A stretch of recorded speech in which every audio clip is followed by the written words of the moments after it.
Welcome, and thank you so much for joining us today. My name is Jamie Blakely, and I work in our marketing department, and I'm joined today with some of J.B. Hunt's brightest ladies.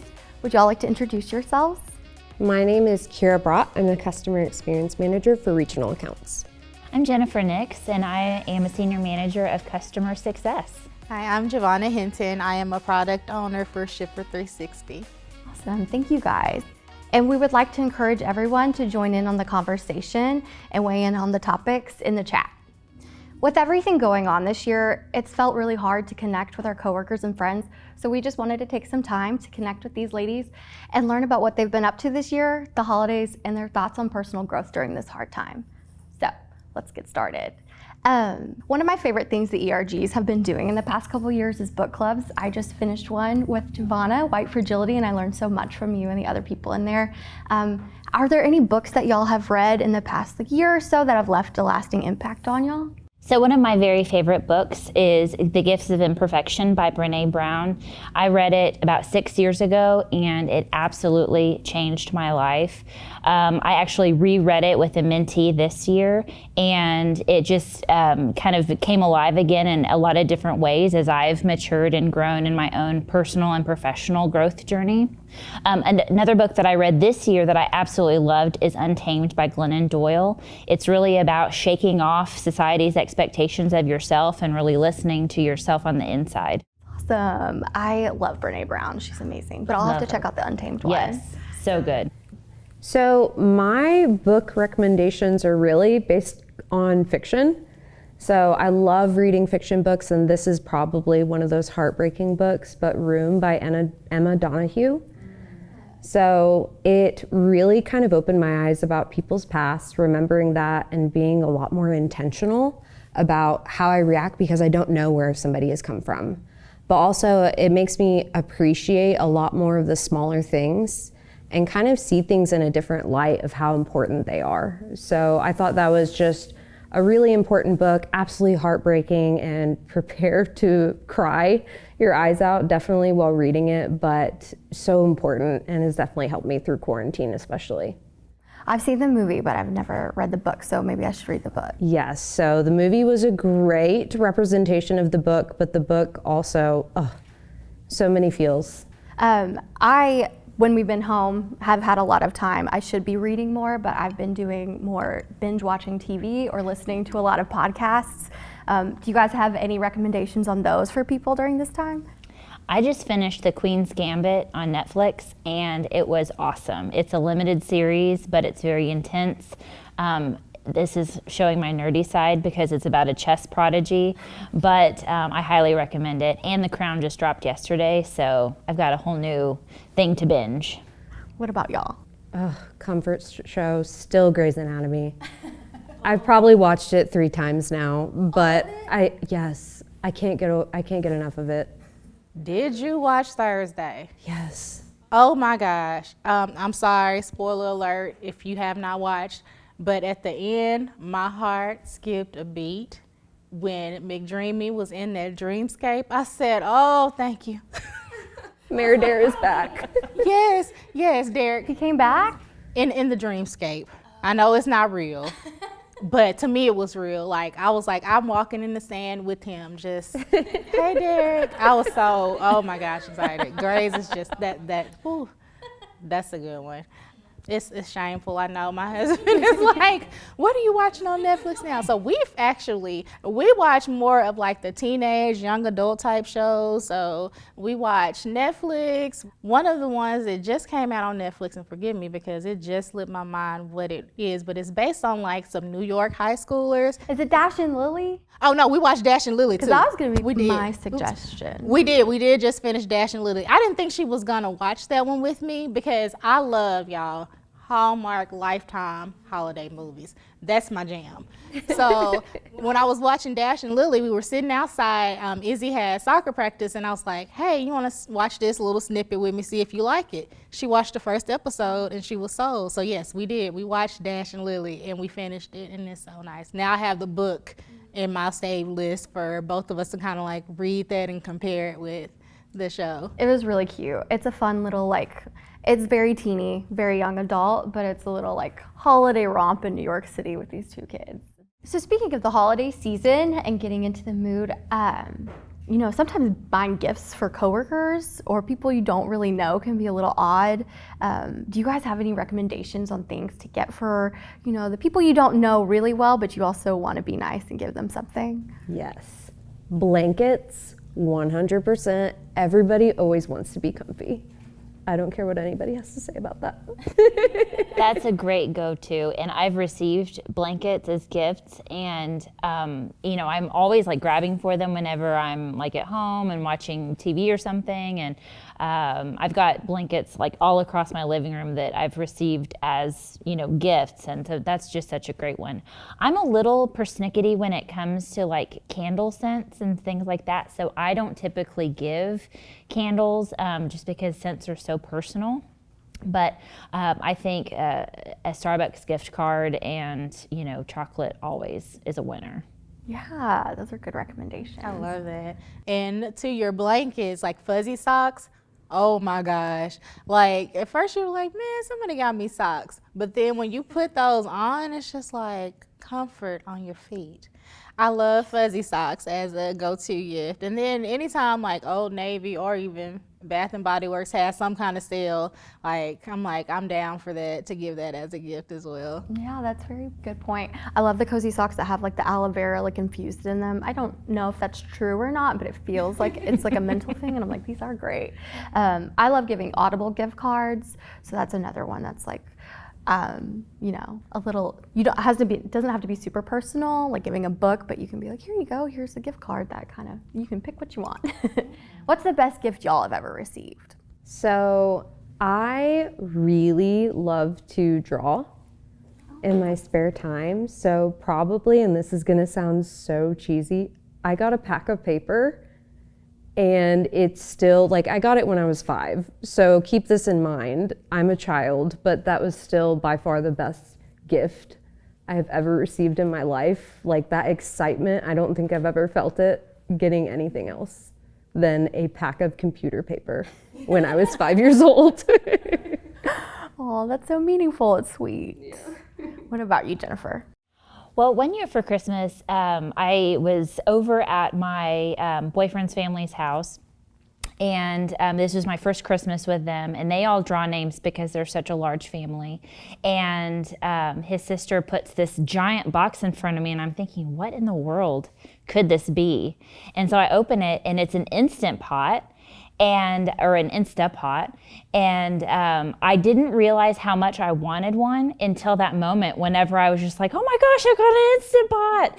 And so now it's one of my very favorite things. I love to cook, and every time we find a recipe to do in the Instant Pot, it's like a little bit of a science experiment, because I'm not quite convinced that it isn't going to explode. and there's like a certain order that you do things in. So that was probably my favorite gift that I've gotten. Yeah, that's awesome. I used my Instant Pot once and burned it so bad that I just haven't gone back. It's like a chemistry experiment. You never know what's going to happen. Yes, I love Instant Pots, anything that can make life easier. Crock Pot Mom, all of those. So definitely, mine is funny.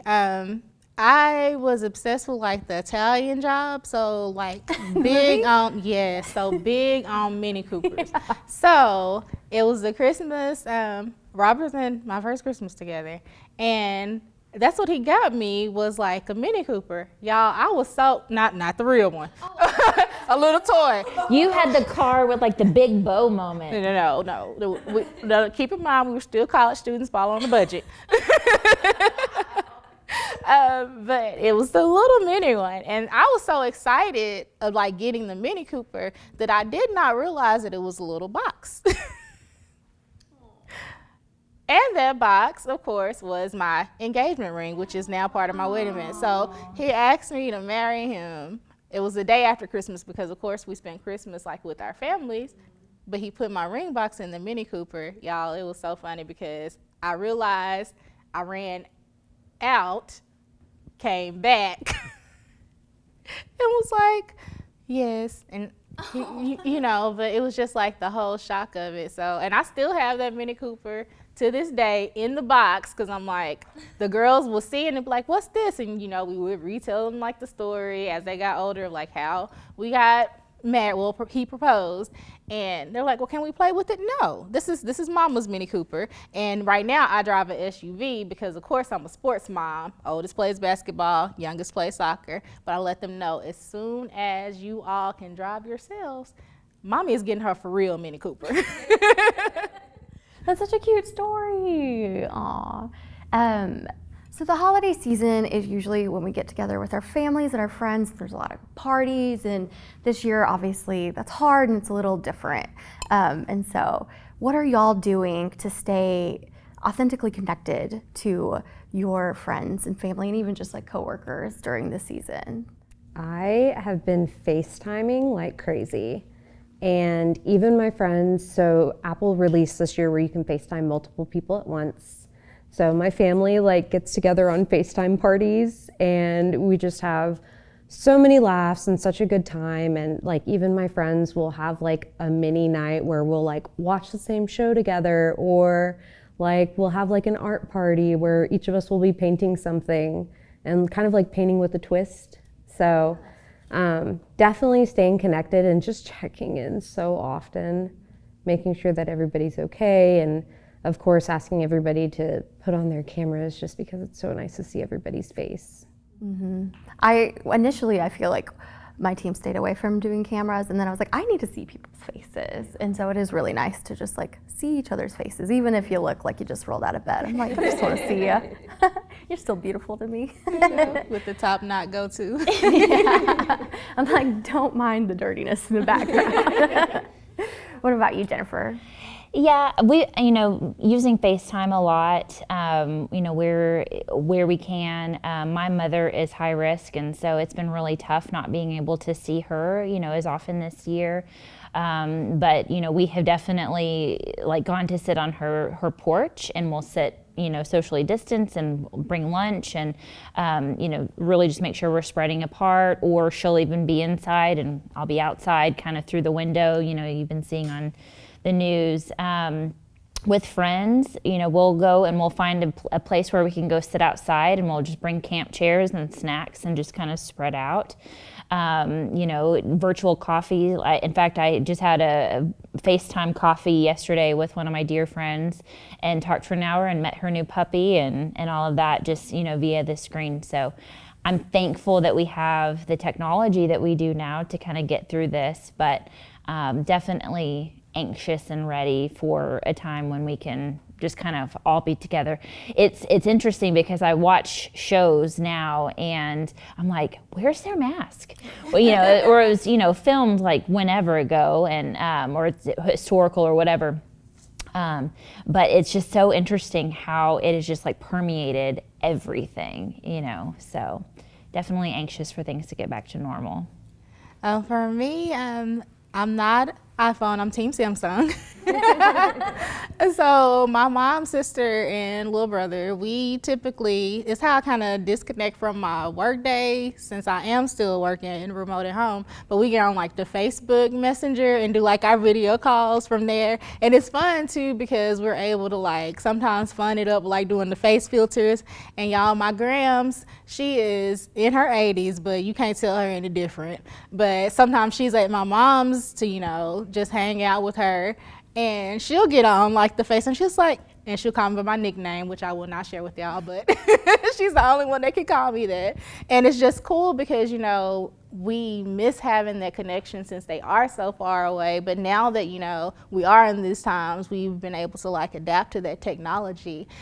For my friends, a lot of times, we just check in via text like every day, just kind of figure out like what's life going on, sending encouraging words, because again, like we're all working, we're all like dealing with this pandemic in our own ways. With my sorority, that's been like one of my saving graces. So I'm a member of Sigma Gamma Rho Sorority Incorporated, hence my little poodle pen. We do things still as far as being engaged with the community. So we've been able to like still make that type of impact by sending like virtual cards, like St. Jude's children.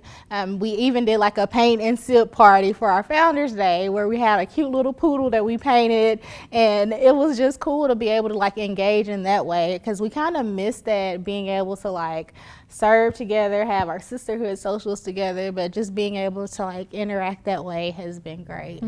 That's awesome. Yeah, I feel like we're so fortunate to have the technology we have during this time. And like this weekend, my sister lives in California, and so she had my nephew a couple months ago.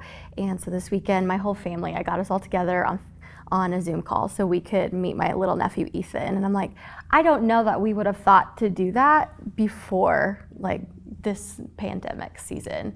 And so I'm grateful for that. But during this time, it's been really hard. There's just been a lot going on this year, everything, and it just is like a lot of negativity. And so I'm just wondering if there's anything y'all are doing to actively try to stay positive and energize yourself. I know it seems kind of silly, but I bought a gratitude journal on Amazon. And so every morning I have a habit that I've put in place now that when I first wake up, I sit down and I write down the 3 things I'm thankful for that day. And it really does. It has changed my attitude a little bit, and I noticed that. So is there anything y'all are doing to try to help stay positive? As far as personally and professionally, I am celebrating every single thing I can.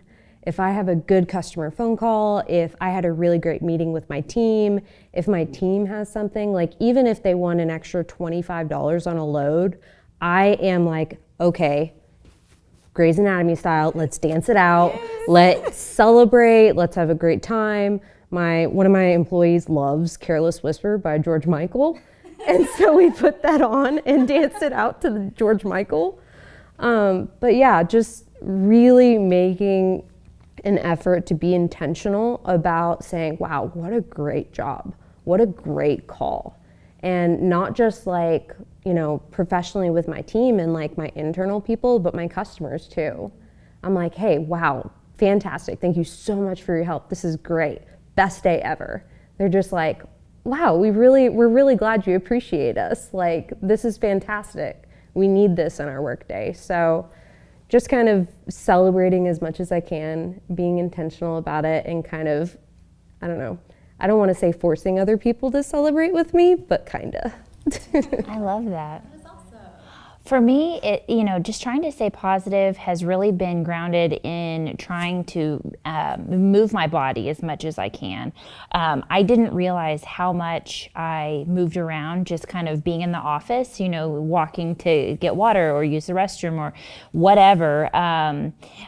I didn't realize how much I did that until I was just sitting at home, working from my home office.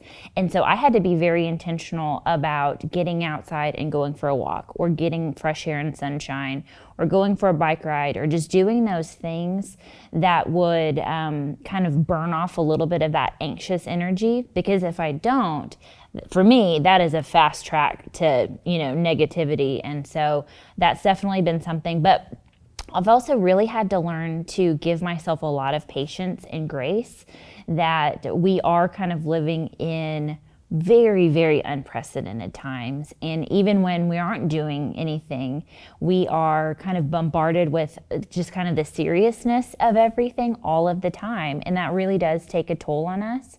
And so learning how to like give myself some patience, and like, it's okay if you don't have a lot of extra energy for X, Y, or Z. It's like you can go for a walk or whatever, but just give yourself some grace. That's been one of my biggest things that I have struggled with, gotten better at, all at the same time.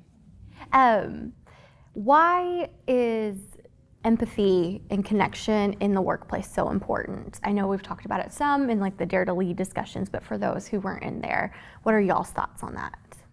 You can get so burned out in a job and feel like everything is just focused on your results and the tasks that you're given.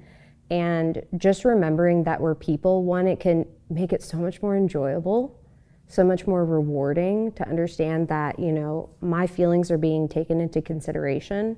And also, like, my leader or my teammate is going out of their way to make sure that I feel heard. I just think as I've grown in my career at JB Hunt and can kind of watch the leaders and how my teams have interacted, that is something that has stood out to me the most. And for me personally, that has made me feel just so fulfilled in everything I do. So just overall, making sure that, people are remembering that we're all people. We all have feelings, and those feelings are very much important and valued. Yeah, I totally agree with that. I think that there's kind of this outmoded, philosophy about being a professional that you have to leave, your home life outside and then only you have your work self. And I think that early on in my career, I definitely, kind of ascribed to that. And so I was just like super focused on being very buttoned up all the time and like hyper professional. And then I would run into people, like everyone on my team just didn't think that I was fun at all because I didn't let any of my personality show. But as I have matured in my career and as I have read more and learned more about myself and about empathy and connection, I've really integrated myself, whether that's my home life and my work life together, to where I do bring my whole self to work. I think it's impossible for anyone to separate what's happening at home whenever you come into the office. And I think that if we really approach everything from an empathetic and compassionate point of view, it allows everyone else to bring their whole selves to work. We definitely need to create a space that's safe for people to do that. And I think that we become better teams. Kind of to your point, we're able to help support each other, and we can help shoulder the weight when someone's not having a great day. So I think that they're absolutely critical. Yes, I agree with both of you ladies. Empathy is definitely important, especially in the workplace, because when you think about it, people, and it's a quote, will always remember how you made them feel. And especially like we come to work and we know it's a corporate environment, but at the same time, like just from personal experiences of some of the life things that I have in my 13 years here have experienced, like the loss of my father that raised me, like I got that news while I was at work. And just like the overwhelming support of like my management and my team members to just kind of like be there for me. Like I can't remember it like step by step because again, you're getting that call, but just knowing that they were like the ones that were able to take me out to the car when Robert was waiting for me and just being that encouragement and like reaching out. And Izzy, our soon-to-be 10-year-old, she had a non-fatal drowning experience a couple of years ago. And it was just that management. If your family is important, that's what you focus on right now. And they were able to like be there and support and just like let me be a mom. Let me like be at Children's, not worried about like what's going on with the team, just having that, just being there as a person. And like knowing that life is going to happen and how people help you cope and support you in that is like so important. So that's like one of the things that I feel is just so speaks to like our culture here at JB Hunt. It's like, yes, we're coming to work. Yes, we at the end of the day have a job to do, but we're more so a family. So we're more so making sure that we're connecting and we're building and developing each other together. Yes. And you never know what is happening at home. You just never know what someone is going through. Similarly to you, Javonna, I got the call that my husband was sick whenever I was at work, and whenever he passed away, my work family, whenever I worked in intermodal pricing, they gave me so much space to do and to be exactly what I needed to be at that time. I worked for Matt Wynn at the time, and he was exactly the leader that I needed at exactly that time, because he allowed me to come into work and just be at work and let it be a place where I didn't have to think about anything else. But it wasn't also that I was, there were no additional like demands put on me, right? I was able to go at the speed that I wanted and just, so I will forever be thankful to him and to Stacy Griffin and to that whole group that really kind of gave me that space to be where I needed to be. And that's where I think too that we can draw upon our experiences to help be empathetic to other people. Whereas, you may not have the exact same situation, but you can have a lot of the same feelings. And if I can show some space and some respect for the feelings that you may be having, then that's going to make that connection even tighter. Mm-hmm. Yeah, I agree. I am very, very grateful for my management. They're so empathetic. A few years ago, I was in a pretty intense car accident, and I walked away physically fine, but emotionally I was a mess. And I just had a pretty bad concussion. And so on the outside, I looked fine, so I was coming to work and I was trying, but inside I was just a hot mess. And my managers were so kind to me for months after, and they were just there and just really supportive. And like you said, it's the way you're treated is what you remember, and I'll never forget that. It's great. Something that JB Hunt has been big about this year is inclusion and diversity in these topics. What are y'all's thoughts on how we can be better about inclusion and bringing, diversity to the table? Something that has been said to me often is, we want you to create mini yous. And we want you to, you should be pouring into your people and creating mini versions of Kira. And for me, as I've watched my team grow, as I've watched employees come through customer experience specifically, I don't want to create mini me's. I want to create their own I want their personalities to come through in their own styles, and I want to, celebrate their strengths and make sure that everybody understands that just because something is different doesn't mean it's wrong.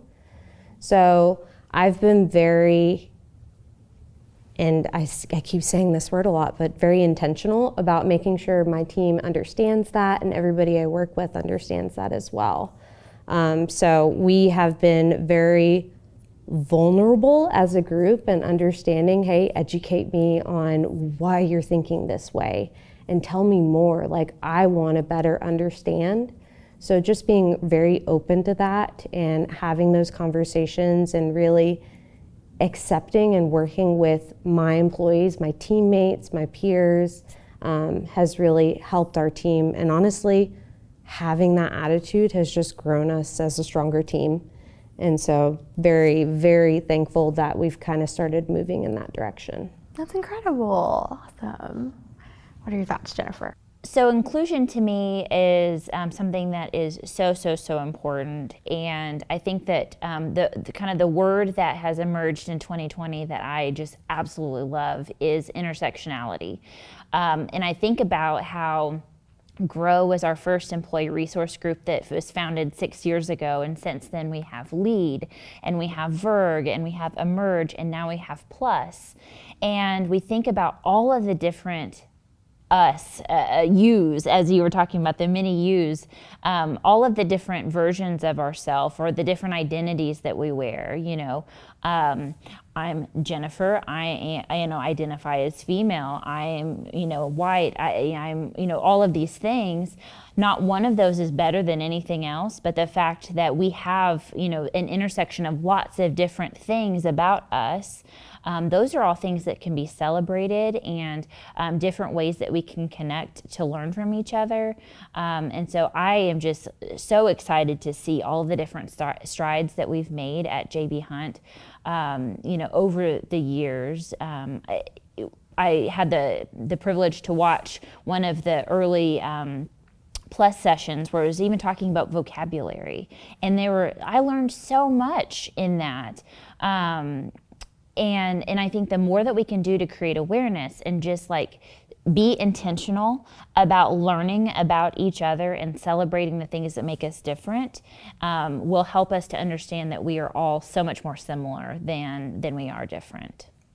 And I think with the company, if I'm not mistaken, the slogan is individually unique, together complete. I may be misquoting that, Amy Baines, please forgive me if I did. But like, that's something that has like really stuck with me, that the company is taking that stance, especially in the realm of diversity and inclusion and equity.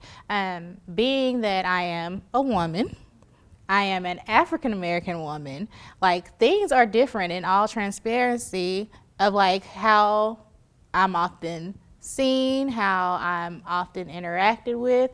And as a woman, we've had like so many just wonderful women leaders that have like said, pull up your seat to the table. You don't have to wait to be invited. Sit in the middle. That way, whenever you're engaging, you're like at the middle and you're engaging among the people at the table.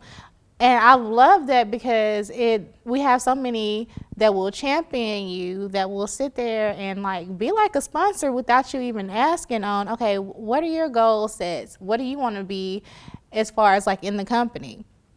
So I've enjoyed that. And then just on the way that the world has been here lately, especially with the social injustice, everything that has happened with that, my gosh, just the ability to be able to talk about it. Like a lot of times we can sit there and things can impact us in a way that, you know, I call it just like that silent suffering, because things that have been brought to the forefront now are things that have not really been new to like the African American culture at all. This is just something that I hate to say, you know, I don't want to say we get used to it, but it's just things that are apparent. But now that we have been able to step into knowing that we have allies in our work family, with our friends that, you know, are in this with us, that really helps. And just knowing that the company was able to like stand up and like be vocal about their support in this and the engagement that our leaders have been having on making sure that everyone's voice is being heard. So just not just with like Emerge, but you have Plush, you have Lead, you have Grow, you have Verg, just as Jennifer mentioned before, just being able to have a company that wants to invest in us for like who we are and help us like realize we are all, again, uniquely different, but together, bigger together, better together. How's John Roberts say it? Please don't. I need my job. But you know how John Roberts says it. I just really, I love it. I think it's like bigger, better, stronger together. There you go. Nailed it. And that's what I think is really cool about all of these different ERGs kind of being created, is that we don't have to have always been right, but the fact that we can learn from each other's experiences, we can get it right. You know, every day can be better. We can build upon what we learned the day before. You know, I think too, and I love how you said, Javonna, about, you know, naming that it is, you know, social injustice, and the fact that we're actually having conversations this year and naming it for what it is, and not just talking about everything that's going on. Like, no, we're not going to sugarcoat it. Like, let's name it for what it is, and let's be realistic that, you know, large populations, large areas of our employee population are impacted by this. And so I'm just so glad that we're just having open and honest conversations about it, because then it goes back to bringing your whole self to work. You know, you can't do that if we're not naming what's actually impacting all of our employees. Mm-hmm. Yeah, I think that's so great. Awesome. So, to finish it up, what are y'all's personal or work goals for 2021? I would say definitely throughout 2020, our favorite word as a company, and I'm sure pretty much everybody is just saying fluid. However, staying fluid has really caused me to put a lot of things on the back burner. So I would take something up because I'm like, I'm staying fluid. This is great. I can take on more. I can handle this right now, and everything else can be later.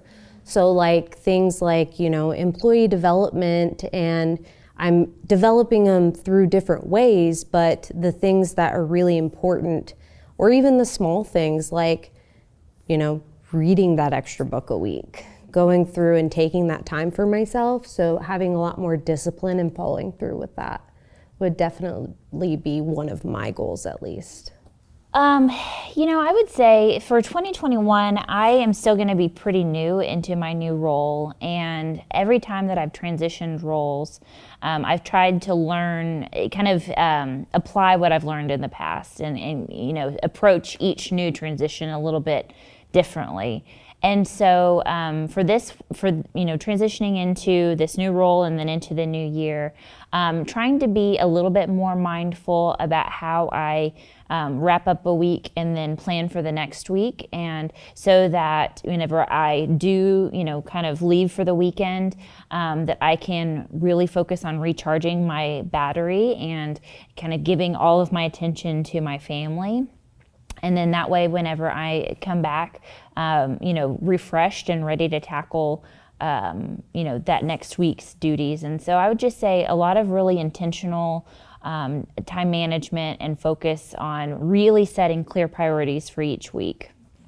One thing that 2020 has definitely shifted for me, because I used to have this perfectionist mentality and wanting to be everything to everybody all the time.